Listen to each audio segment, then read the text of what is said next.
Dear student, आज हम लोग क्लास 10 के लिए एक प्रश्न को देखने वाले हैं और वो है जाति उद्भवन से आप क्या समझते हैं। मतलब स्पेसिएशन क्या है, जाति कैसे बनती है। हम जानते हैं कि जीवों के जो लक्षण होते हैं उसमें थोड़े थोड़े बदलाव होते जाते हैं और धीरे धीरे इन बदलावों के वजह से ही नई प्रजातियों का निर्माण हुआ है। यह प्रक्रिया सामाजिक, सांस्कृतिक और ऐतिहासिक कारणों के प्रभाव से संपन्न होती है। अब अगर हम डार्विन की बातों को पढ़ें तो डार्विन ने क्या कहा था। डार्विन ने बताया था कि किसी भी स्थान पर जीव के लक्षण में थोड़ा थोड़ा परिवर्तन होता है। इसके साथ ही प्रकृति की भौतिक परिस्थितियाँ व प्रकृति में किस तरह का बदलाव होता है, ये बदलाव के कारण जीवों में भी बदलाव होता है और जीव को प्रकृति चुनती है ना।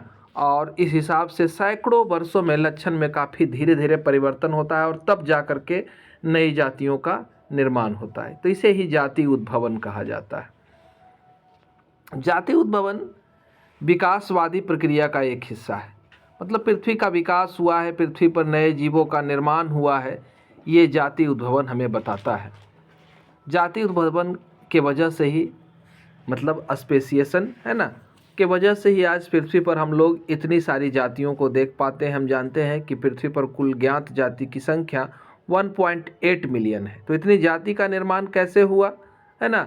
तो धीरे धीरे विभिन्नताएं आती गई, विभिन्नताएं नए नए स्वरूप को प्रदान करती गई। जैसे कि हम जानते हैं हमारे पूर्वज जो हैं वो मनुष्य हैं, के पूर्वज जो हैं वो बंदर हैं और बंदरों में धीरे धीरे उनके रहन सहन, परिवेश, वातावरण में परिवर्तन के वजह से, है ना, उनके झुके हुए शरीर धीरे धीरे खड़ा हुआ और फिर शरीर की संरचना में भी कई तरह के बदलाव हुए, है ना। और वे गोरिल्ला, गिब्बन, चिंपांजी से होते हुए मनुष्य तक पहुँचे। मनुष्य में आने के बाद भी, है ना, कई तरह की ऑस्ट्रेलोपिथेकस, रामापिथेकस, जिंजांथ्रोपस, पिंथिकांथ्रोपस, होमो इरेक्टस, है ना, होमो इरेक्टस पेकिनेंसिस है, कई सारी, होमो हेबिलस है, कई सारी मनुष्य की प्रजातियां बनी और धीरे धीरे हमारा मनुष्य का निर्माण हुआ।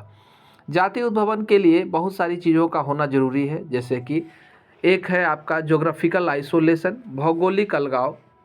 मतलब भौगोलिक रूप से दो अलग अलग रूप का, जैसे हम लोग जानते हैं कि कंगारू का विकास हुआ। तो कंगारू का विकास कैसे हुआ। कंगारू के विकास से पहले हमारा ऑस्ट्रेलिया जो था वो एशिया का ही हिस्सा था।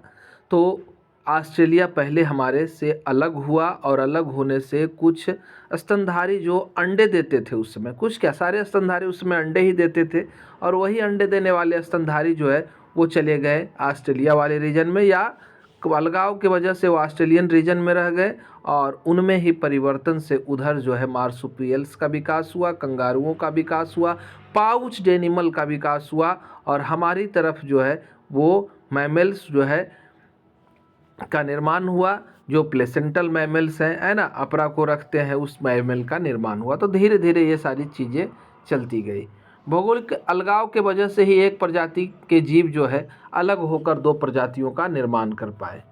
प्रजाति उद्भवन को हम लोग क्या कहते हैं, एलोपैट्रिक प्रजाति उद्भव भी कहते हैं, या इसका एक और भी होता है एक भौगोलिक प्रजाति उद्भव। मतलब एलोपैट्रिक हुआ प्रजाति उद्भवन, है ना।